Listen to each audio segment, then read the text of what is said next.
Hello friends, मी कल्याणी. माझ्या चॅनलमध्ये आपले स्वागत आहे. तर भाजीचा खूप मोठा प्रश्न, काय करावे काहीच सुचत नव्हतं. मग जे आहे त्याच्यातच भाजी केली, थोडीशी फ्लावर आणि हरभऱ्याची डाळ. तर मग मी काय केलं, थोडीशी हरभऱ्याची डाळ घेतली, जितके फ्लावर होते तेवढे फ्लावर घेतले, 2 कांदे, टॅमॅटो आणि कोथिंबीर. फ्लावर मीठ टाकून उकळून घेतले. हरभऱ्याची डाळसुद्धा कुकरला थोडीशी शिजवून घेतली. नंतर कांदे बारीक चिरून घेतले, कोथिंबीर चिरली, टॅमॅटोसुद्धा चिरून घेतले. फ्लावर जे उकळले होते ते स्वच्छ धुवून घेतले. एक पातेलं घेतलं, त्यामध्ये तेल घातले. तेल चांगले गरम झाले की त्यामध्ये जिरं, कोथिंबीर आणि कांदा घालून छानपैकी परतून घेतला. कांदा छान परतल्यानंतर त्यामध्ये थोडंसं हिंग घातले.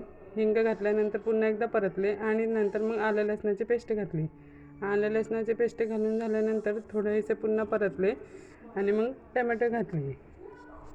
टॅमॅटो छानपैकी मऊसर परतून घेतले.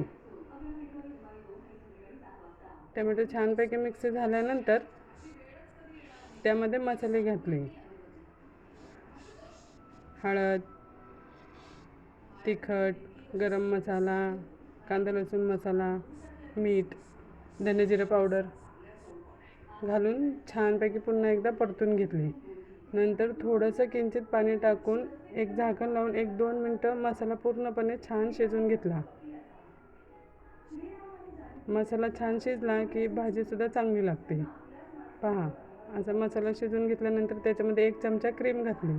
क्रीममुळे पण भाजीला खूप छान चव येते. नंतर जे आपण वाफवून ठेवलेले फ्लावर होते ते घातले आणि एकदा मिक्स करून घेतले. त्यानंतर जे उकळून घेतलेले हरभऱ्याची डाळ होती ते सुद्धा घातले आणि छानपैकी मिक्स करून घेतले. छान मिक्स करून 1-2 मिनटं झाकण लावून वाफवून घेतले. पहा, किती मस्तपैकी भाजी तयार झाली आहे. पुन्हा एकदा थोडीशी कोथिंबीर घालून 5 ते 7 मिनटं मंद आचेवरती भाजी छानपैकी वाफवून घ्यायची. पहा, खूप मस्त लागते भाजी ही. तुम्ही एकदा नक्की ट्राय करून बघा. नुसतं भाकरीसोबत, भातासोबतसुद्धा खाऊ शकता. तर हा माझा संध्याकाळचा डब्बा तयार झाला. ज्वारीची भाकरी, फ्लावर, डाळीची भाजी, गरमागरम भात. हा माझा मस्तपैकी टिफिन तयार झाला. तर तुम्हाला कसा वाटला नक्की सांगा. Thank you so much. धन्यवाद.